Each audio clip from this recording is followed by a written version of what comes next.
Continuamos todavía con nuestra serie basada en las vidas de Abraham y Sara, esta pareja extraordinaria. Ah, y les hemos seguido por varias semanas. Hoy veremos este capítulo, el capítulo 22, un capítulo singular en todo el texto bíblico. Y bueno, le hemos encabezado así prueba de Abraham, la prueba de Abraham, digamos. Veremos hasta el versículo 19 de este capítulo. Y Dios, mediante el próximo domingo, veremos el restante, la porción restante del capítulo 22. Así que permítame iniciar de esta manera o acercarme de esta manera a uno de los temas que emergen en este texto. Bueno, estamos viendo ahí un mapa de la ciudad de Puebla, del área metropolitana de Puebla, y alcanzan a distinguir allí este indicador de la zona arqueológica de San Andrés Cholula. Eso está, digamos, al poniente de la ciudad. Para aquellos quienes nos visitan, no están tan familiarizados como con cómo está digamos, diseñada la ciudad, digamos. Así que esa zona arqueológica de San Andrés Cholula está al poniente de la ciudad y allí en particular se encuentra esto que el Instituto Nacional de Antropología llama la zona arqueológica de Cholula. Y uno de los atractivos de esa zona es la Gran Pirámide de Cholula, dedicada a Tlaloc. Así la presenta el el Instituto Nacional de Antropología e Historia presenta esta información sobre este lugar. Y esta es una imagen, es una imagen no reciente, porque desde luego ahí se ve verde, la última. Ahorita esta imagen sería un poquito, no estaría tan verde, ¿verdad? Tan verde. Pero bueno, ahí está, es decir, ahí están las ruinas y en la cima de esa pirámide, bueno, después se construyó esa iglesia. Y si uno hace el recorrido interior por los túneles, después emerge uno a la zona exterior y en algún momento del recorrido, entre otras, uno se encuentra con estas ruinas y esta placa informativa, repito, toda esta información que presenta el Instituto Nacional de Antropología e Historia, y esa placa en particular menciona que se trata, ese objeto, este artefacto arqueológico, se trata de un altar con ofrenda. Y un extracto de la leyenda de esa placa dice lo siguiente: relatan los cronistas que cuando en Cholula había escasez de agua, justamente es nuestro momento, nuestra situación, y esto era muy grave, dado que la mayoría de la población se dedicaba al cultivo de la tierra, los campesinos acudían a los sacerdotes para solicitar ayuda. Estos subían en romerías, es decir, peregrinaban, había una peregrinación a la parte superior del cerro en donde se sacrificaban niños de entre 6 y 7 años, ya que, según las costumbres, los niños son los mensajeros de Tlaloc. Y al sacrificarlos, irían a pedir el agua. Este altar, construido después del abandono de la gran pirámide y patio de los altares, tenía a manera de ofrenda frente a su escalinata del lado poniente dos cráneos de niños decapitados, en los que además era posible distinguir una fuerte deformación craneal. Bueno, ese es un extracto, y continúa el texto de esa placa informativa que, repito, está próxima a ese altar que se ve ahí. Ahí se ven las ruinas de ese altar y esa es la información que ofrece el Instituto Nacional de Antropología e Historia, ¿verdad? En los tiempos prehispánicos, bueno, esa fue la realidad que se presentó aquí, no muy, aquí en donde vivimos, ¿verdad? Muy cerca de donde vivimos, y justamente en este tiempo de escasez de agua, ese era el procedimiento, ¿verdad? El sacrificio, en este caso en particular, de niños, seres humanos, pero particularmente de niños. Bueno, esto es aquí en Cholula. Estamos viendo otro mapa. Este es un mapa del área metropolitana de la Ciudad de México. Y ahí lo que destaca en ese mapa, digamos en la zona centro, está la indicación del Museo Nacional de Antropología.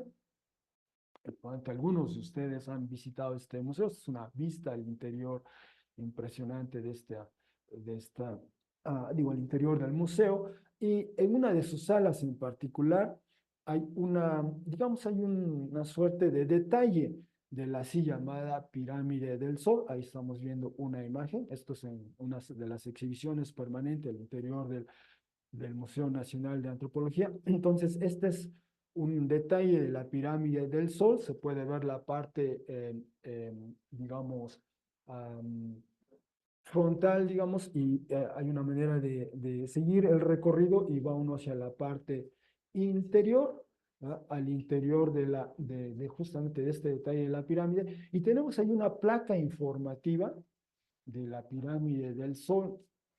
Y entre otras, un extracto de esta placa informativa dice, por otra parte, el hallazgo de esqueletos de niños en las esquinas de todos sus cuerpos, de las pirámides, permite suponer un culto en el cual se ofrendaban y sacrificaban niños al dios de las tormentas, ¿no? Y bueno, son solo dos instancias de algo que se ha documentado, o sea, nos hemos centrado en nuestro pasado aquí en esta parte de México, ¿ah? Predominaba el sacrificio humano, particularmente el sacrificio de niños, como lo mencionan aquí, tanto en esa pirámide en Cholula, como aquí en habla de la pirámide del Sol, ¿va? Esto en Teotihuacán, digamos. Así que hace, hace más de 500 años, un poco más quizá, esta era parte de la realidad que imperaba aquí en el México prehispánico. Y perdonen que inicie así, con eso en mente, vamos a leer el texto que hoy vamos a estar explorando juntos en los próximos minutos. Génesis 22, del 1 al 19. Y comienzo a la lectura del texto en esta traducción, 22:1. Y ocurrió después de estas palabras, y el Dios, así está escrito en hebreo, Elohim, el Dios puso a prueba o examinó a Abraham. Así comienza este pasaje. Y dijo a él, Abraham, y dijo él, mira, yo aquí estoy. Y dijo, toma ahora al hijo tuyo, al único tuyo quien amas, a Isaac o Isaac, y ve por ti mismo o camina por ti mismo a la tierra de Jamorilla, dice así el texto en hebreo, Jamorilla, la tierra de Moria, quizá diga en sus traducciones, pero literalmente dice así Jamorilla, y súbelo ahí, o haciéndolo ahí, para un sacrificio del todo quemado. Ese sacrificio había, entre otras, había que consumirlo todo con fuego, o una ofrenda del todo quemado sobre una de las montañas que te diré a ti. 22:3. Y lo hizo temprano Abraham en el amanecer y ató o ensilló el asno o bestia de carga suyo y tomó a dos de los muchachos o dos servidores suyos con él y a Isaac, hijo de él, y partió o cortó más bien, puede ser, dice aquí, árboles o maderas, probablemente más maderas para un sacrificio que después iba a quemar, se levantó y fue hacia el lugar que dijo a él Dios, ¿verdad? O el Dios. 22:4. En el día tercero, o en el tercer día, y elevó o Abraham los ojos y vio al lugar desde lejos o a la distancia. Y dijo Abraham a los muchachos de él o a los servidores de él, permanezcan sentados por ustedes mismos aquí con el asno. Y yo y el muchacho, es decir, yo e Isaac, iremos hasta allá. Nos inclinaremos o postraremos, incluso adoraremos y regresaremos a ustedes. 22:6. Y tomó Abraham las maderas del sacrificio y las puso sobre Isaac, hijo de él, ¿no? O sea, Isaac iba cargando, quizá en la espalda, ¿no? Probablemente. Y tomó en la mano de él, hablando de Abraham, el fuego y dice así el texto, el utensilio de comer o el cuchillo, antes se refiere al cuchillo, y fueron los dos de ellos juntos. Así que van ascendiendo. 22:7. Y en ese ascender, en ese caminar, dijo Isaac a Abraham, padre de él, y dijo, Padre mío. Y dijo, mira, yo aquí estoy, hijo mío. y dijo, mira, el fuego y las maderas, pero ¿dónde se halla el cordero o la cría del ganado para el sacrificio del todo quemado? Y dijo Abraham, Dios verá por él el cordero para el sacrificio, hijo mío. Esa fue la respuesta. Muy formal el diálogo, debo decir, entre padre e hijo. Y fueron o caminaron los dos de ellos juntos y vinieron al lugar que dijo él a él, Dios o el Dios, y construyó ahí Abraham el altar. Y arregló o alistó las maderas y ató a Isaac, hijo de él. Y puso, colocó a él sobre el altar desde encima de las maderas. Y el texto usa este verbo, envió, que suele frasearse, extendió a Abraham la mano de él, tomó el utensilio o el cuchillo para sacrificar al hijo de él. Y llamó a él un ángel de Yahvé desde los cielos y dijo, Abraham, Abraham. Y dijo, mira, yo aquí estoy. Y dijo, no extiendas la mano tuya hacia el muchacho y no hagas a él algo. Así dice el texto en hebreo, no hagas a él algo. Pues ahora sé que temeroso de Dios tú eres. Y no contuviste o no reteniste, no libraste, no salvaste eh, al hijo tuyo, al único tuyo de mí. 22:13. Y alzó Abraham los ojos de él y vio y mira, un carnero detrás que ha quedado atrapado o atascado en un matorral por los cuernos de él mismo. Y fue Abraham y tomó al carnero y lo subió o lo ofreció por sacrificio del todo quemado en vez del hijo de él. Y llamó Abraham el nombre de ese lugar, literalmente se traduciría así, Yahvé verá, ¿no? En hebreo es, bueno, Yahvé Jireh o Adonai Jireh, del que será dicho, dice el editor del texto, ¿no? El día en que en la montaña de Yahvé él será visto. 22:15. Y llamó un ángel de Yahvé a Abraham una segunda vez desde los cielos y dijo, por mí mismo he jurado, dicho de Yahvé o declaración de Yahvé, pues debido a que has hecho o llevado a cabo esta palabra y no contuviste, no retuviste, no libraste al hijo tuyo, al único tuyo, entonces al bendecir, bendeciré a ti y al causar que sea numerosa, causaré que sea numerosa la descendencia tuya como estrellas de los cielos, como arena que se halla sobre la orilla del mar. Literalmente en hebreo dice el labio del mar, ¿no? Pero la orilla, el borde del mar. Y tomará posesión la descendencia tuya de la puerta de los enemigos tuyos. Y bendecirán a sí misma y bendecirán a sí mismas en la descendencia tuya todas las naciones de la tierra a consecuencia de que escuchaste a la voz mía.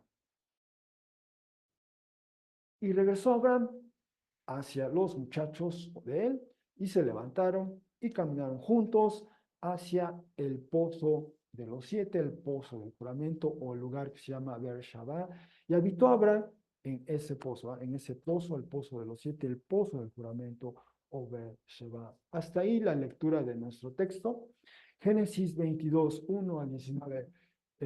Existe este consenso, es un texto, un episodio muy dramático, intenso, en muchos sentidos, ¿no? E incluso para Abraham mismo. Bueno, el texto trata de esto, de una prueba, ¿no? De una prueba. Y el texto, la manera en que quedó redactado, nos advierte a nosotros como lectores de esto, ¿eh? Antes de seguir leyendo, nos dice, ocurrió después de estas palabras, ahorita ahondamos un poco más, es decir, todo lo anterior, y dice, el Dios puso a prueba a Abraham. A todos nosotros nos indica. Quizá esto no lo escuchó Abraham, ¿no? Simplemente esta es una información que se nos da a nosotros como lectores, ¿verdad? El editor final de Génesis advierte a sus lectores, ¿verdad? Lo que van a leer es esto. Dios puso a prueba a Abraham, pero quizá Abraham nunca escuchó, nunca se enteró de que Dios le iba a poner a prueba. Simplemente comienza el diálogo, esta instrucción que da Yahvé Dios a Abraham.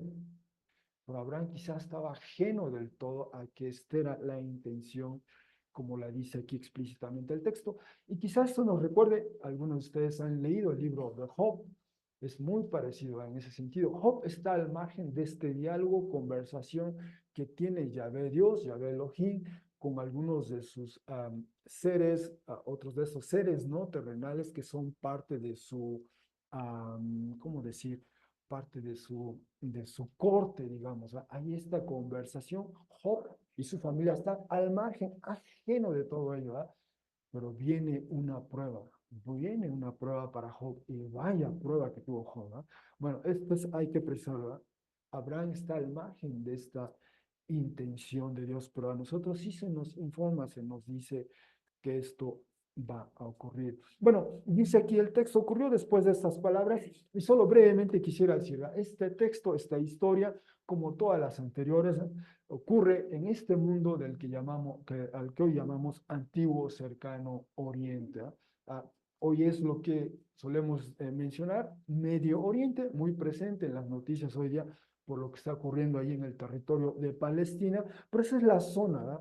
Turquía, Siria, Líbano, Israel, Jordania, perdón, Egipto, Irak, Irán, parte de Arabia Saudita, toda esa zona que nosotros generalmente llamamos Medio Oriente, los historiadores de ese periodo, de esos 2, 3 milenios, le llaman Antiguo Cercano Oriente. Sí, Max, te escuchamos. Quiero comentar como complemento a tu bella información que aquí en México, entre Puebla, entre la ciudad de Puebla y la ciudad de México, a la altura del Río Frío, hay un cerro que se llama el Cerro de Tlaloc, que está como a 4,200 metros del nivel del mar. Digamos, Puebla está a 2,500, subimos a Río Frío a los 3,000, y de ahí para allá arriba. Ese cerro de Tlaloc es un adoratorio hacia el dios Tlaloc, hacia el dios del agua, y se han encontrado huesos, cadáveres, cráneos de niños. Sacrificios para el dios Tlaloc. Ahí también. Pues también aquí en Puebla. Muy bien. Sí. Gracias, Max. Gracias por esa aportación. Así que sí, esa evidencia solo refuerza esta práctica prehispánica en esta zona del país, por así decirlo. Bueno, volviendo a nuestro mapa, ¿verdad? Decíamos, esta historia, la historia de Abraham ocurre en ese mundo. Y desde finales de Génesis 11 y hasta hoy, Génesis 22, hemos seguido a esta pareja en sus andares, vicisitudes, sus aciertos, sus errores. Allí resumimos algunos de los eventos a destacar desde que salen de Ur, es decir, hoy el equivalente al sur de Irak, van al sur de Turquía y después del sur de Turquía descienden hacia el Levante, o digamos hoy al territorio palestino. Es una pareja migrante, emigran desde Harán, y de Harán bajan hacia el Levante y han estado moviéndose de Palestina, llegan a ir en algún momento a Egipto, regresan a la zona de Palestina y por allí andan moviéndose, digamos, hasta cierto punto en una condición nómada. Bueno, hemos enlistado algunos de los eventos de ellos y en algún momento decíamos, en algún momento cuando ellos van a Egipto, ¿verdad? Tuvimos oportunidad de ver con más detalle esta, artefacto arqueológico en una zona de Egipto que hoy se conoce así como Beni Hassan, y ahí hay una tumba, una suerte de tumba capilla, al interior está decorada con esta suerte de pinturas o murales, si se quiere, y llama la atención esta pintura que retrata, ya magnificada y a color, que retrata cómo veían los egipcios a las personas que emigraban de Palestina. En toda la literatura que se ha recuperado de Egipto, a los migrantes de esa zona de Palestina hacia Egipto, por alguna razón les llamaban asiáticos, ¿no? Ese es el término, bueno, así se ha traducido ese vocablo egipcio, asiáticos, ¿ya? Y así veían a los asiáticos, ¿ya? Y ahí tenemos a- se distinguen los egipcios y el resto son los asiáticos, y probablemente, de hecho, esta pintura es casi contemporánea al tiempo de Abraham y Sara, y probablemente así los veían, ¿verdad? Los egipcios a Abraham y Sara, así los consideraban, ¿verdad? Esa es su manera de vestir, su manera, el porte, ahí llevan su animal o bestia de carga, ¿verdad? El asno, como dice Abraham, ¿verdad? Ensilla el asno y el asno lleva las maderas, algunos utensilios y llega el momento en que después siguen el recorrido a pie, ¿verdad? Pero ahí están las bestias de carga, entre otras, entre otras. Pero además, más recientemente hemos visto estos otros episodios, ¿ya? Vimos, puede decirse, el clímax de toda esta historia es finalmente, después de 25 años, finalmente nace Isaac, ¿verdad? La promesa de la descendencia se concreta y finalmente hay ya un descendiente de Abraham, Isaac, directo de ellos, un descendiente biológico y es Isaac. Y eso lo vimos apenas en el capítulo 21, ¿verdad? Fue un momento climático, digamos, pero después vino otro episodio, un episodio quizá triste para Abraham, ¿verdad? Sale de su casa, se va el que fue su primer hijo, en un sentido, ¿verdad? Ismael con su madre sale y según el texto ya probablemente nunca les volvió a ver a Abraham, por lo menos, ¿verdad? A Isaac. Entonces es un episodio difícil para Abraham, como lo comunicó el texto. Y la semana pasada vimos este otro encuentro con Abimelech, ¿verdad? Este encuentro donde Abimelech le dice a Abraham, tú tienes algo, has estado aquí este tiempo, han pasado todas estas cosas, porque cuando llegó Abraham a esa zona, pues todavía no tenían a Isaac, pero después tuvieron a Isaac y seguramente se preguntó Abimelech, wow, esta pareja avanzada en años, han tenido un descendiente, estos tienen algo, ¿verdad? Y se acercan, yo quiero quiero que me alcance eso que tú tienes, ¿verdad? Que me bendigas, por así decirlo, ¿verdad? Y hace un pacto con él, hace un pacto con él, porque dice, Dios está contigo. Yo veo eso, Dios está contigo en todo lo que tú haces, Dios está ahí. Yo quiero que eso me alcance a mí. Vimos ese episodio extraordinario en estos últimos días, por así decirlo, estos últimos eventos. Abraham y Sara han estado en esa zona, la zona de Gerar y después la zona de Beersheba, ¿verdad? Como dice el texto. Entonces, cuando llegan ahí con Abimelech, esa es la zona, el territorio donde Abimelech es la autoridad local y estos últimos capítulos han ocurrido ahí. Y presumiblemente Abraham se encuentra ahí en ese lugar cuando recibe esta indicación de ir a la tierra de Jamorilla, como dice el texto, ¿eh? Ahorita vemos dónde la ubicamos, pero allí es donde nos encontramos. Y, por ejemplo, el último versículo del capítulo previo dice así, y residió temporalmente o residió como inmigrante Abraham en la tierra de los Filisteos. Vimos ese término, ¿eh? Que sería como el vocablo precursor de lo que hoy llamamos de los palestinos. Ahí se diría filisteos, después se traduce, pero cuando esto se traduce a griego, de ahí viene el vocablo que se utiliza para Palestina, ¿verdad? Entonces, en un sentido, ahí está Abraham y los suyos viven en esa tierra, la tierra de los filisteos, ¿no? O sea que se traduzca como filisteos o posteriormente, uh, o quizás sería un anacronismo decir palestinos, ¿verdad? Pero son los precursores de ellos, ¿verdad? Muchos días, solo dice así el texto, muchos días. ¿Cuántos muchos días? Ese es algo a considerar, ¿verdad? Hemos visto esta, digamos, línea del tiempo, hemos seguido desde el capítulo 12, es el año cero en que llevamos este recuento de cuánto tiempo ha transcurrido con todos esos eventos. En el año 10 es cuando ocurre este episodio donde Hagar concibe de Abraham un hijo, y este hijo se llama Ismael. En el año 11, digamos, nace él. Para entonces Abraham tiene 86 años, Sara 76. Y después del 16, del capítulo 16 al capítulo 17, pasan aproximadamente um, 13 años, digamos, hay un salto ahí extraordinario. Es un tiempo de silencio. No sabemos qué ocurre en esos 13 años, pero en el 17 el texto destaca ese pacto, esa renovación del pacto de Yahvé Dios con Abraham y Isaac, y les cambia los nombres, ¿no? Y ahora ya es Abraham, o en hebreo Abraham, y Sara, Sarai, deja de ser Sarai, y ahora es Sara, Sara. ¿Ah? Y ya vimos en el capítulo 21, Sara concibe y da a luz. Un versículo, decíamos, una expresión de 11 o 13 palabras en hebreo, resume todo, a toda esa larga espera de 25 años, bueno, en 25 palabras, en 13 palabras, perdón, en hebreo, nos dice que Sara concibe, da a luz y se concreta esa promesa. ¿Ah? Para entonces, Abraham tenía 100 y Sara 90. Dios mediante, el próximo domingo llegaremos al capítulo 23 o iniciaremos el 23 y, y, y veremos esa noticia triste, ¿verdad? Sara muere, Sara fallece, pero cuando Sara fallece, dice el texto que tenía 127 años. Así desde que Sara da luz a Isaac hasta que ella fallece, transcurren otros 37 años.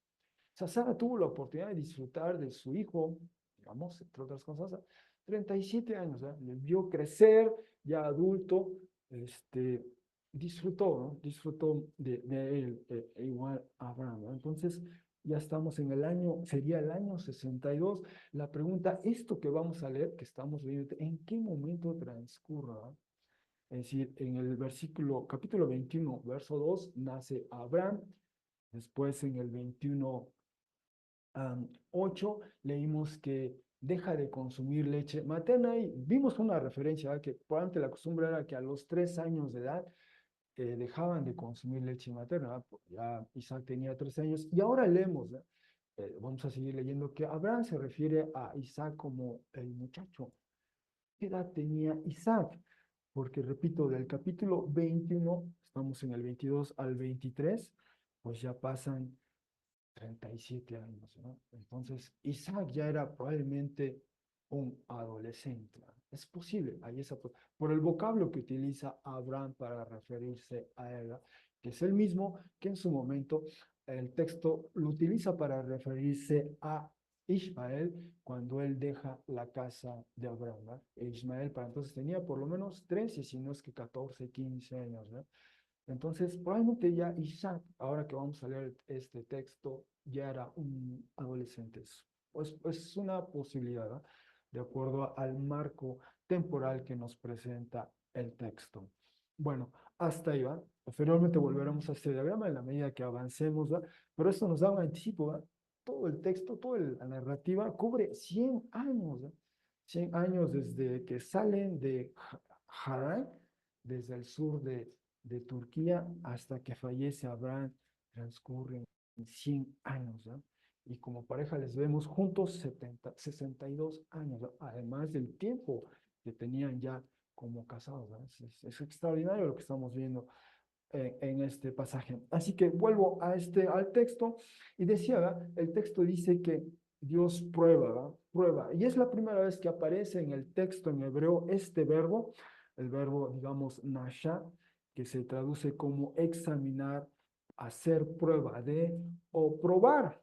Es la única vez que aparece aquí en Génesis, Génesis 22, 1, es la única vez que aparece este texto, pero en el resto del Antiguo Testamento ese verbo ocurre 35 ocasiones y tiene esas connotaciones donde a veces Dios prueba a individuos o a comunidades, en este caso al pueblo de Israel, o también ese verbo se utiliza para individuos prueban a otros individuos, individuos ponen a prueba a otros individuos.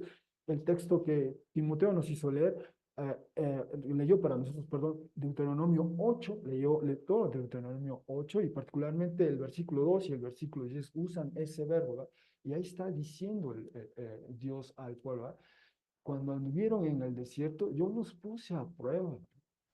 Y de hecho, el que se haya prolongado la estancia en el desierto es porque el pueblo en un sentido no confió suficiente en Dios, ¿verdad? Les atemorizó este reporte de los que fueron a recoger información, ¿verdad? De los espías, de los servicios de inteligencia, digamos, dijeron, no, no, la gente allá es muy alta, va a ser difícil, no vamos a poder, ¿verdad? Toda la gente se atemorizó y a consecuencia de ello, 40 años estuvieron vagando en el desierto y dice ya Dios, yo te puse a prueba en ese tiempo, ¿verdad? Eh, o también advertía en Deuteronomio 8, ¿verdad? Cuando entres a la tierra y disfrutes de todo ello y veas la abundancia y te beneficies, ese es justamente un momento muy peligroso, ¿verdad? porque ya que lo tienes todo, puede que te olvides. Y ese es un momento muy peligroso, ¿verdad? Y de ahí que él recurra a prueba. O también, por ejemplo, si recuerdan la historia de Daniel, algunos, Daniel capítulo 1, nos dice el texto en hebreo, ¿verdad? Que él fue puesto a prueba 10 días, 10 días. Y ese es otra vez este verbo, aunque ahí le pone a prueba el sistema, ¿verdad? Digamos, el jefe de la corte del rey Nabucodonosor, ¿verdad? Bueno, dice, ponnos a prueba 10 días con este régimen, con esta dieta, y decide tú después al final, ¿ah? Pero ese es el término, prueba, probar, o sea, sus varias acepciones, usos, y solo brevemente quiero decir que este concepto, digamos, igual, igual ocurre en el Nuevo Testamento, el equivalente de ese verbo en el Nuevo Testamento es el verbo peirazo, y ocurre con frecuencia, ¿verdad? Y si me permiten rápidamente, en vez de extenderme en este punto, pero ocurre este verbo en el Nuevo Testamento, este concepto, el verbo, ocurre, y creo lo explicaría mejor así, ¿verdad? Está este diagrama donde, por ejemplo, cuando el sujeto del verbo probar o poner a prueba es ya sea Dios, el Padre o Jesús, la intención es poner a prueba a una persona, a un discípulo de Jesús, alguien que cree en Jesús, pero la intención es afirmar la fe de esa persona, ¿verdad? Cuando él es el sujeto. Cuando el sujeto de ese verbo es un ser humano, es decir, nosotros, ¿verdad? Intentamos, se puede entender así el verbo, o tentamos, ¿verdad? O ponemos a prueba, ¿no? Entonces depende del contexto, nos dirá, ¿verdad? Pero ese es el uso del verbo. O también cuando hay este ser, este adversario, ¿ah? El adversario por antonomasia, el adversario, Satanás o el engañador, cuando él prueba, es decir, es en realidad lo que está haciendo es tentar, ¿verdad? Y su intención es inducir en el pecado, ¿verdad? Jesús fue probado 40 días, bueno, es decir, fue probado por el adversario, ¿eh? Ayunó 40 días, 40 noches en una zona desértica, ahí le encuentra este adversario y le prueba, ¿verdad? Le prueba a él y Jesús no hace esas concesiones, ¿verdad? No, no, una y otra vez, ¿verdad? No tentarás al Señor tu Dios, ¿verdad? La manera en que responde Jesús no sucumbe a esa prueba que la intención de este adversario es tentar, es inducir al pecado, digamos. Entonces, ese es el espectro, ¿verdad? Y así funciona también más o menos en el Antiguo Testamento. La intención divina al probarnos es eso, en última instancia, afirmar nuestra fe en Él, ¿verdad? Cualquiera sea esta la circunstancia. Bueno, solo quiero decir que a partir de este evento, el resto del Antiguo Testamento, el Nuevo Testamento, es decir, toda la narrativa bíblica elabora esta idea, este concepto de que Dios prueba a los suyos, ¿no? Bueno, habiendo dicho eso, continuamos. Así que, repito, Abraham estaba al margen, no sabía de esto, ¿ah? Simplemente le escucha, ¿ah? Y dijo a él, Abraham, y dijo a él, mira, yo aquí estoy, dijo, toma ahora al hijo tuyo, al único tuyo, quien amas a Isaac. Y es interesante cómo frasea aquí el texto esto, ¿eh? Es su hijo, ¿es cierto? Pero ahora dice además al único tuyo. En ese tiempo, en ese momento en la casa de Abraham, en realidad ese era su único hijo, ¿eh? Ya no estaba Ismael, ¿eh? Tiempo atrás ya Ismael había salido con su madre, así que el único hijo que tenía Abraham en su casa en ese momento era justamente Isaac, ¿eh? Y desde luego le amaba, sus padres le amaban, ¿no? Evidentemente. Yahvé reconoce eso, ve eso del padre a hijo, le ama, dice, bueno, toma este tu hijo y camina por ti mismo, ve a la tierra de Jamó y ya. En el Antiguo Testamento solo en dos ocasiones aparece este nombre, este es uno, Génesis 22:2, y el otro es Segunda de Crónicas 3:1, ¿eh? Son las únicas dos referencias donde figura este nombre del lugar, este topónimo, ¿eh? Y en hebreo en ambas ocasiones aparece así con el artículo definido o determinada, ja morilla, la morilla, la tierra de la morilla, digamos, se diría en hebreo. ¿Dónde está ese lugar? Bueno, segunda de Crónicas 3:1 nos dice que es en ese monte, en la cima de esa colina, donde Salomón construye el templo en lo que después se llama Jerusalén. Así que ah, ah, ahorita muestro un mapa, y ahí es donde va y dice, súbelo ahí para un sacrificio del todo quemado. Esta es la segunda vez que aparece el vocablo para sacrificar. Ya lo habíamos visto en Génesis 8:20, cuando descienden las aguas del Mabul, del diluvio, y entonces salen, y lo primero que hace Noé al salir con los suyos y con los animales es ofrecer un sacrificio. Génesis 8:20 es la primera vez que leemos ello. Bueno, el verbo amar, aparece 14 veces en el texto hebreo aquí en Génesis y otras 202 veces en el resto del Antiguo Testamento. Hay quizá un texto muy conocido que hemos escuchado, Deuteronomio, primero Deuteronomio 6:4, escucha Israel, Yahvé, vuestro Dios, Yahvé uno es el famoso Shema, Shema, Shema Israel. Y inmediatamente después de esa declaración de que Dios es uno, dice, amarás a Yahvé tu Dios. Y es ese verbo, el verbo amar. Así que Abraham ama a su hijo. Y es el mismo verbo con el que uno debe amar a Dios. Amarás al Señor tu Dios con todo tu corazón, con todas tus fuerzas, con todo tu ser.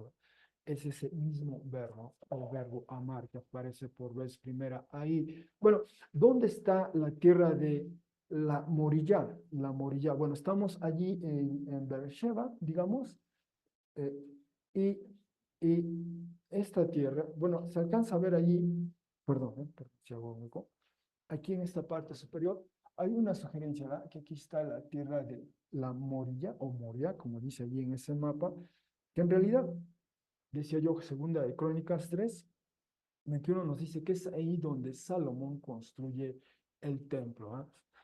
Y esa es una topografía, un mapa topográfico de Jerusalén, y ahí nos muestra, ¿verdad? Es justamente el monte Moria, y allí es donde se construye el templo que construye Salomón, ¿no? Esa es la otra referencia. Entonces, presumiblemente Abraham se desplaza, ¿verdad? Abraham se desplaza de este lugar, más o menos de Beersheba, camina 3 días hacia esta zona, y ahí en este montículo, bueno, esa montaña, allí es donde lleva a cabo este sacrificio, ¿verdad? Este sacrificio. Eso es lo que para ubicarnos, ¿verdad? En la narrativa.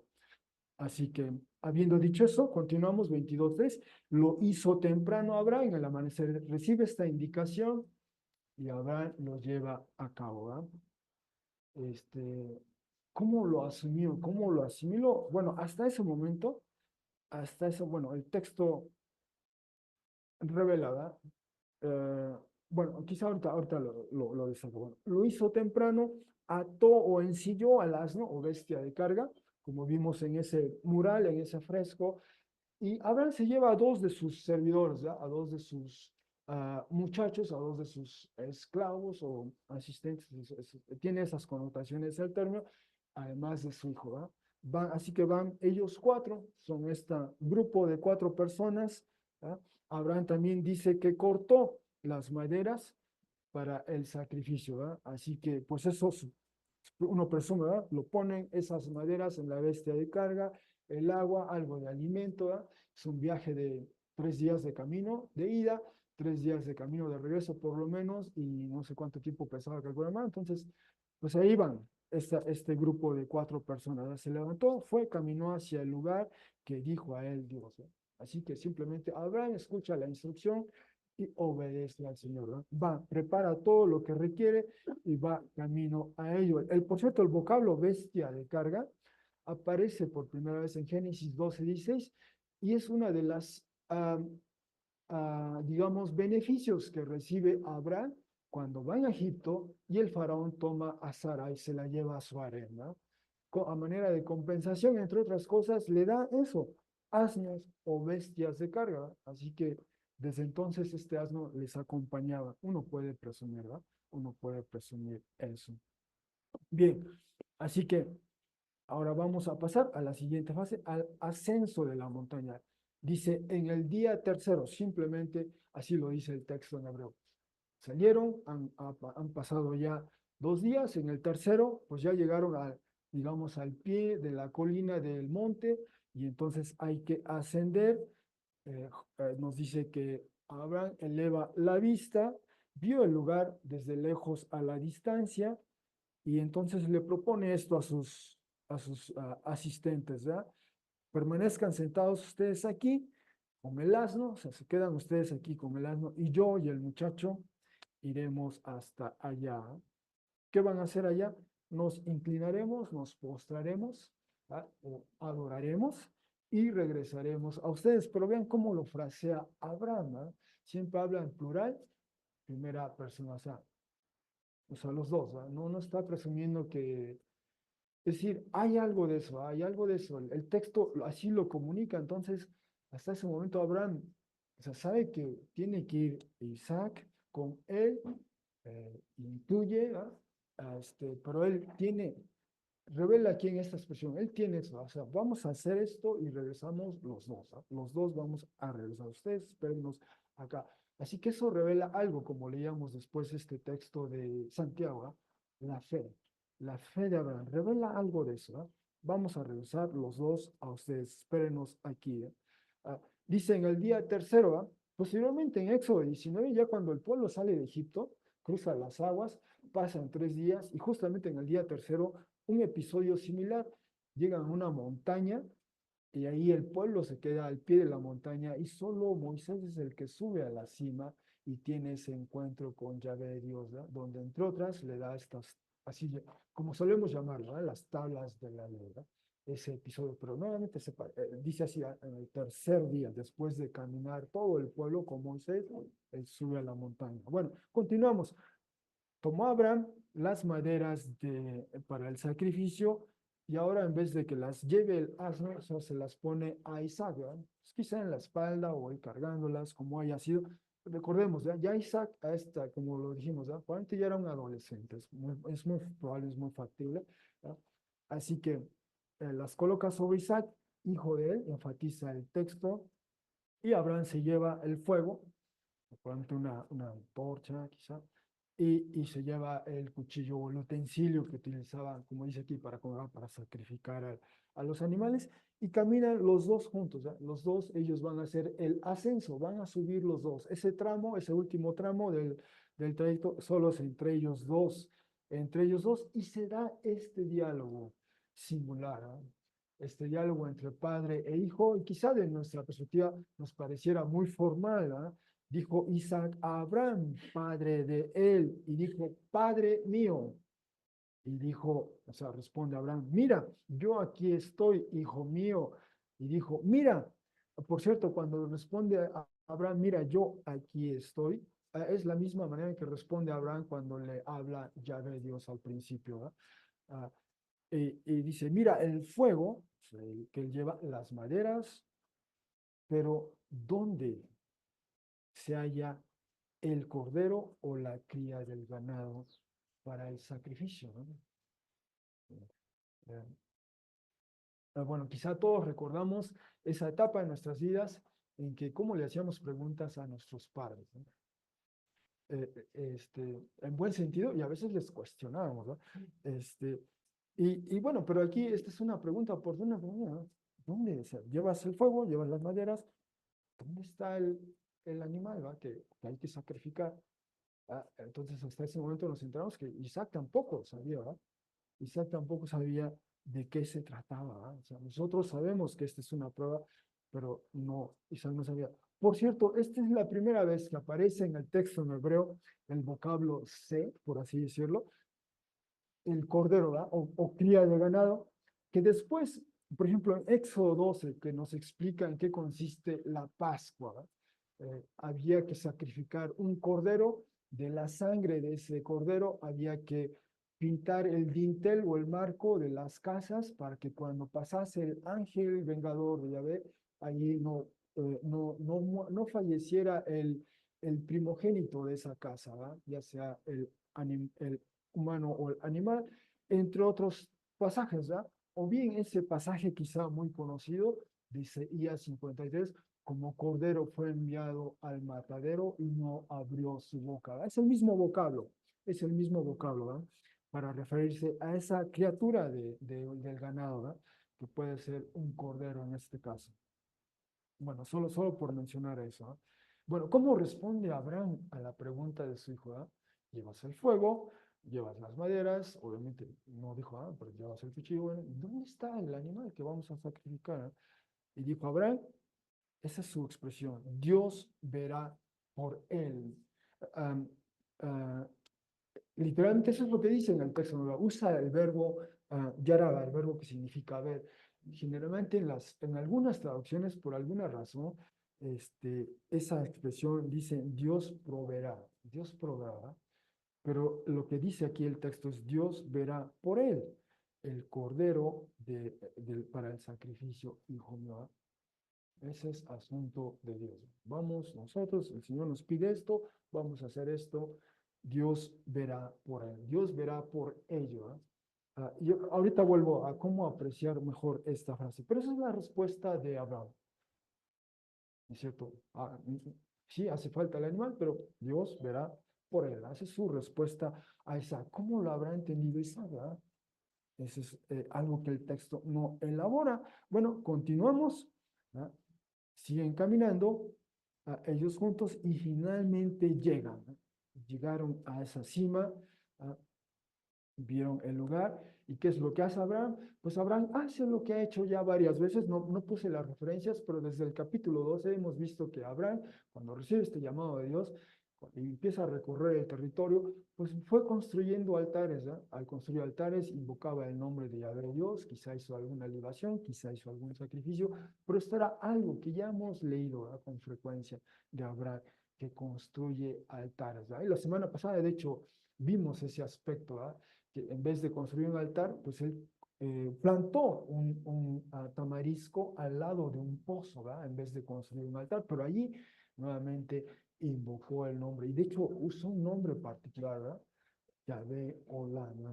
El Dios que es por siempre Dios, ¿no? Entre otras, ¿no? Y fue un tema, una pregunta que abordamos, ¿verdad? ¿Por qué un árbol en vez de un altar? Bueno, aquí construye un altar, como siempre lo había hecho, y evidentemente, ya que construyó el altar, coloca las maderas, y viene esta frase, ¿verdad? Ató, amarró a Isaac, hijo de él. De una manera escueta, breve, nos dice el pasaje, ¿verdad? ¿En qué momento se entera Isaac que él es el que va a ser sacrificado? ¿Verdad? Lo que es más, el texto da a entender que él no se resiste, no se opone, ya tenía la edad como para resistir, como para incluso rebelarse, ¿verdad? Y decir, no, por- pero de alguna manera Isaac accede, ¿verdad? Y le ata, posiblemente manos, quizá pies, y le coloca ahí. Y recordemos la diferencia de edad. Isaac, supongamos, no sé, 11 12 13 años. Abraham ya es un hombre de 110 111 años. Había una diferencia de edad de 100 años. ¿Verdad? Entonces, bien pudo haber dado un forcejeo, ¿verdad? Y pudo Isaac haber corrido, y Abraham quizá no era ya tan hábil como para ellos, pero no hay nada de eso. Padre e hijo ambos están como en sintonía, ¿no? En sintonía en ese sentido. Esto es lo que pide el Señor, y el hijo accede, consciente en ello, ¿no? Le ata y le coloca en ese altar, en las maderas, le coloca ahí. Ah, no dice nada más el texto, no dice que le haya vendado, digamos, simplemente Abraham extiende su mano, toma el utensilio y está por sacrificar a su hijo. Ese momento, ¿cómo lo podemos ver o imaginar? Perdón, no me había fijado de eso. Pero ahí está, padre e hijo, y nos recuerda al hijo que tú amas. Lo que amaba Abraham estaba allí en ese altar, y había que dárselo, cederlo al Señor. ¿No? Y eso es para nosotros algo en lo que estábamos pensando. ¿No? ¿Qué es lo que nosotros amamos? Quizá lo que más amamos. ¿verdad? Estamos dispuestos a ofrecer eso en el altar del Señor, ¿verdad? Según Él nos lo pida, nos lo requiera, nos lo remande. ¿Qué es eso? ¿verdad? Es reputación, es prestigio, es posesiones, es una vocación, una carrera, un porvenir, son bienes materiales. ¿Qué es eso que nos mueve? que el Señor nos dice si estamos dispuestos, nuestra salud, nuestro cuerpo, no sé, lo que sea, estamos dispuestos a ponerlo ahí en ese altar y dárselo al Señor y que disponga Él de ello como quiera, como Él desea. Esa es la gran prueba en este caso para Abraham. Esperó 100 años, ¿verdad? 100 años para su vida, disfrutó de su hijo como otros 10 años, quizá 9, 11, y ahí está Abraham, ¿verdad? No nos dice el texto de él, estará llorando cuando toma el cuchillo, o sea, cuando pone a su hijo ahí y está el cuchillo, está Abraham llorando quizá. ¿Cómo no? El texto es muy escueto, muy breve en eso, ¿ah? Por eso ese es el punto, ¿ah? Justo en ese momento, en el anticlímax, si se quiere, de toda esta historia que estamos viendo, ¿qué dijo Sara? ¿Ah? ¿Qué dijo Sara antes de partir de ellos? ¿Ah? Bueno, antes no sabía de eso, ni Isaac sabía, ¿ah? Pero ahí está ese momento, ¿ah? 22:10 es uno de esos momentos en la escritura que nos tiene así en suspenso y quizá Abraham va por dentro, ¿qué estará sintiendo? Quizá está llorando cuando está levantando esto su hijo por el que oró, esperó, todo lo que ha pasado 100 años y en eso, por cierto, quiero decir, ¿verdad? El sacrificio humano se acostumbraba, se dio en ese mundo, es el mundo de Abraham, ¿verdad? Ah, está esta revista de arqueología que comunica de varios lugares donde se dio a cabo esto, se llevaba a cabo el sacrificio humano, no solo aquí en México, en la época prehispánica, en otros lugares en el mundo y ciertamente en el antiguo cercano oriente, en el tiempo en que vivió Abraham, el que una persona sacrificara a un ser humano, particularmente niños, es de lo que trata este artículo de portada en esta revista que se publicó en el 1984 en la zona de Cartago, ahí en el norte de África. Se descubre este sitio arqueológico y lo que abundan ahí es consistentemente por varios siglos, en la primer milenio antes de Cristo, se sacrificaron niños primordialmente, ¿verdad? Ese es uno. O en el otro libro que están viendo a la derecha, publicado en el 2012, igual informa de de estos sacrificios, particularmente sacrificios humanos en la zona del antiguo cercano oriente, Mesopotamia particularmente, y en algunos casos cuando fallecía alguien de la realeza, de hecho, de alguna manera daba muerte a toda la corte de esa persona o ese personaje que le acompañaban en la vida siguiente, ¿verdad? Entonces les daba muerte a todos y ahí estaban sus tumbas. Eso es lo que han descubierto los arqueólogos, ¿verdad? De eso hablan esos textos, ¿verdad? De una manera o de otra se practicaba el sacrificio humano. Hay restos, hay evidencia arqueológica y desde luego se invita a las teorías. ¿Por qué hacían eso?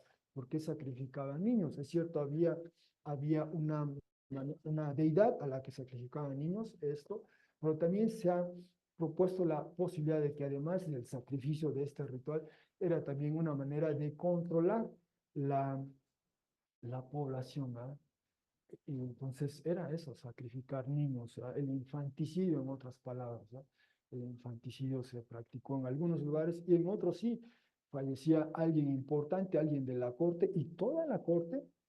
De hecho, hay una tumba que ha llamado la atención, ¿verdad? Más de 70 personas allí en esas, y todas ellas fueron de alguna manera sacrificadas, ¿verdad? Para acompañar al amo o a la ama en la siguiente vida, ¿verdad? Y asistirle. Y esa era la idea que imperaba. O sea, solo quiero decir que el sacrificio humano también se dio en el tiempo de Abraham, antes y después de él, en esa zona del mundo. Solo hago esa paréntesis y continúo, ¿verdad? Nos quedamos en eso. Justamente está Abraham por dar el, el, el golpe, sí, ¿verdad?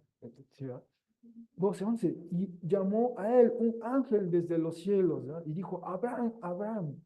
Y Abraham está en ese momento, ¿verdad? Y justo escucha esa voz y le dice, no extiendas la mano tuya hacia el muchacho, no hagas a él algo. Así dice literalmente el texto, y dice, este mensajero de Yahvé, ¿verdad? Este es un mensaje de Yahvé por medio de esta persona. Dice, ahora sé que temeroso de Dios tú eres, ¿no? Algo vio el Señor, ¿verdad? Sabrán, este es al ser que ama, pero ahí lo tiene en el altar, está haciendo esto, quizá, como digo, ¿verdad? Es muy posible que a lo mejor esté llorando ahí, este, y sabe que él teme, o sea, ahora sé que temeroso de Dios eres, ¿verdad? Y esa es la frase que se le dice a Job. Esa misma expresión ocurre en Job 1:1, Job 1:8, Job 2:3, ¿verdad? A Job se le describe así, temeroso de Dios. Otra persona que también fue sometida a una prueba impresionante, ¿verdad? Como la da cuenta del texto, ahí está otra persona a la que también se le identifica así, se le reconoce así, temeroso de Dios, dice, y no contuviste, no reteniste, no salvaste, no libraste, ¿verdad? No impediste eh, al hijo tuyo, al único tuyo de vida. No, ese es el Abraham. Abraham ya de 100 años, 25 años de andar en la fe en Dios, ya tiene esa madurez como para desprenderse de lo que el Señor le pida. Esto es lo que amo. Aquí está, Señor, dispón de él como tú quieras. ¿verdad? Ya se llega a esa madurez en la fe. ¿verdad? Uno se desprende de lo que el Señor requiera para llevar a cabo sus planes y propósitos. ¿verdad? Así que, ¿qué pasa? Bueno, dice, eleva o alza los ojos y ve detrás un carnero que ha quedado atascado o atrapado en un matorral por los cuernos de él, del carnero mismo. Va Abraham, toma el carnero, ¿verdad? Y dice, lo sube, lo asciende, y quiere decir que lo ofrece en sacrificio, lo sacrifica y lo quema, ¿verdad? O sea, como era de esperarse. Hubo un sustituto para Isaac, en otras palabras, ¿verdad? Por cierto, el carnero es un animal que ya ha aparecido en Génesis 15, justamente en este pacto que hace Yahvé Dios con Abraham, que se signa o se firma con este sacrificio de animales, ¿no? Y entonces dicen esta porción, llamó a Abraham el nombre de ese lugar, Yahvé verá. ¿no? Así dice el texto. ¿no? Quizás sus traducciones, no sé si diga Yahvé probará, ¿no? Ajá, pero literalmente en hebreo, o sea, es la conjugación del verbo ver en futuro, en tercera persona singular futuro. Yahvé verá. Y luego viene este dicho, ¿no? Dice, del que será dicho, el día en que en la montaña de Yahvé él será visto. ¿no? Y probablemente lo que quiere decir esa frase es el todo, ¿verdad? O sea, Abraham vio, justamente es cierto, vio a un carnero, pero vio algo más, ¿no? En este encuentro, en esta conversación, en esto que Yahvé Dios le exige, vio ahí, contempló algo de esa intimidad, de esa comunión, de esa confianza, y desde luego también incluye esto provisión, ¿verdad? Pero es más que eso, es más que eso, más que Dios, por eso es esta visión de ese Dios que nos llama y requiere, exige de todos, todo. No hay nada que no debamos retener para nosotros. O sea, no podemos estar en partes. ¿verdad? Solo te doy esta parte, Dios, yo me quedo con esto, pero esto es lo que hago. Aquí te doy esto, o el resto, o una parte, Él exige, lo requiere, todo eso es nuestro Dios. ¿verdad? Entonces, el día en que en la montaña de Yahvé, Él será visto. La implicación de esto, llamó un ángel de Yahvé a Abraham una segunda vez desde los cielos y dijo, por mí mismo he jurado. De hecho, es la primera expresión en todo el texto en hebreo donde Dios jura por sí mismo. ¿no? Y un juramento de Dios, pero por sí mismo, por nadie más. ¿no? Debido a que has hecho, has llevado a cabo esta palabra, ¿verdad? Le dijo algo, lo hizo, no objetó, no cuestionó, no reclamó, simplemente lo obedeció. Y no contuviste al hijo tuyo, al único tuyo, ¿verdad? Y quizá el texto podría añadir al que tú amas, de hecho, ¿no? ¿Mm?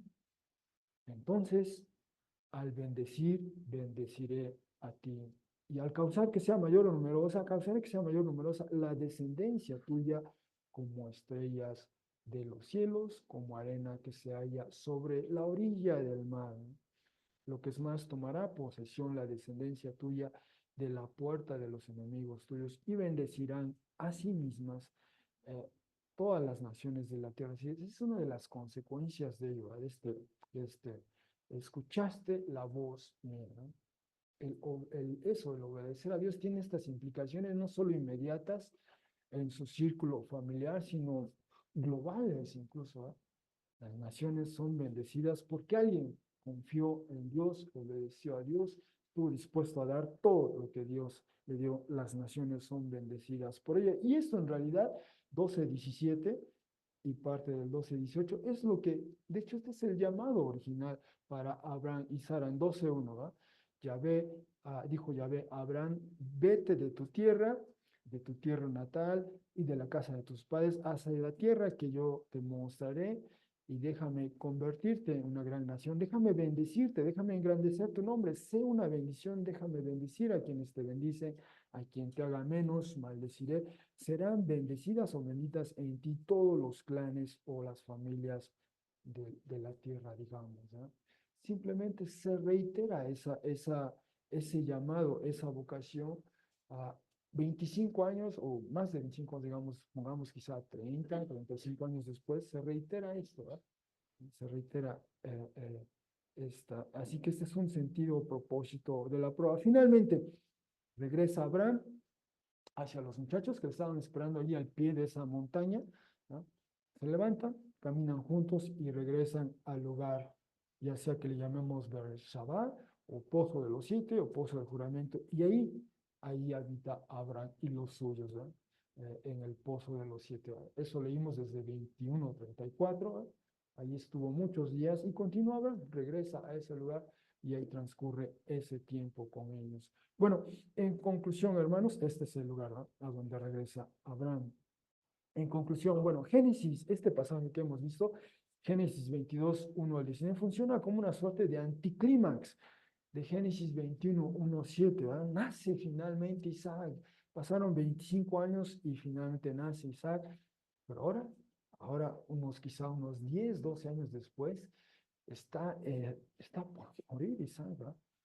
Además de esas alusiones a Hagar e Ismael, este pasaje, ¿verdad?, cuando Dios llama a Abraham y hay un eco de Génesis 21, 1, 8, y todo el episodio es enmarcado teológicamente en el concepto de la prueba divina. A nosotros como lectores se nos dice que Yahvé prueba a Abraham, ¿verdad? Y Abraham solo supo de ello en la medida en que escuchó, obedeció y llegó a ese punto y vio, realmente esa es de las cosas que vio, ¿verdad?, que esto es algo del Señor, el Señor le estaba probando. Y la prueba consiste en estar dispuesto a dar al Señor lo que uno ama humanamente hablando, ¿no? El Señor nos pide poner allí en el altar eso, o a la persona, o al ser, o a la relación, o al objeto, es decir, aquello que uno ama, lo pone uno ahí en el altar, que el Señor dispone de ello como desee. Y ante la respuesta de Abraham, ya ve, Dios hace un juramento por sí mismo, donde reitera su bendición a Abraham, su descendencia, e incluso todas las naciones a través de ellos. Es el impacto, el efecto de ello. Bueno, algunas de las implicaciones que podemos considerar de este pasaje. Primero, de acuerdo a la evidencia bíblica, tanto Antiguo como Nuevo Testamento, es muy probable, es muy factible que el Señor nos pruebe en algún momento de nuestro andar en la fe en Jesús, ¿no? A todos y cada uno de nosotros, hermanos, hermanas, eso es despacio, que no nos vaya, no sé, no nos puede sorprender eso, ¿eh? Antiguo Testamento, Nuevo Testamento afirman que el Señor prueba a los suyos, ¿no? La pregunta es, ¿cómo nos ayuda el ejemplo de Abraham a responder a dicha prueba divina? Cada prueba será singular, especial, particular, pero ahí tenemos un modelo, ¿eh?, un ejemplo de cómo responder ante la prueba divina, que es muy probable que venga a nuestras vidas, hermanos, en algún momento. ¿Qué o quién será aquello que amamos? Que el Señor nos pida darlo en sacrificio, ¿eh?, colocarlo en ese altar. Y quizá como Abraham, ¿verdad?, aunque el texto no lo dice, quizá estamos llorando, quizá por dentro estamos experimentando algo, pero esto es lo que el Señor nos pide, lo da, y si obedecemos, Él va a honrar eso, ¿no? Él a su manera lo hizo con Abraham, lo hizo con Job, ¿verdad? Le restituyó todo. Yahvé verá, dijo Abraham, ¿verdad? Yahvé verá. Esa fue la manera en que resume esa experiencia suya. ¿Cómo ilumina nuestra actual coyuntura tal declaración de fe de Abraham, ¿verdad? Yahvé verá. De hecho, así lo vio, ¿verdad? Le preguntó a su hijo, ¿dónde está el animal? Yahvé verá, él verá. Y ahí estaba, ¿verdad?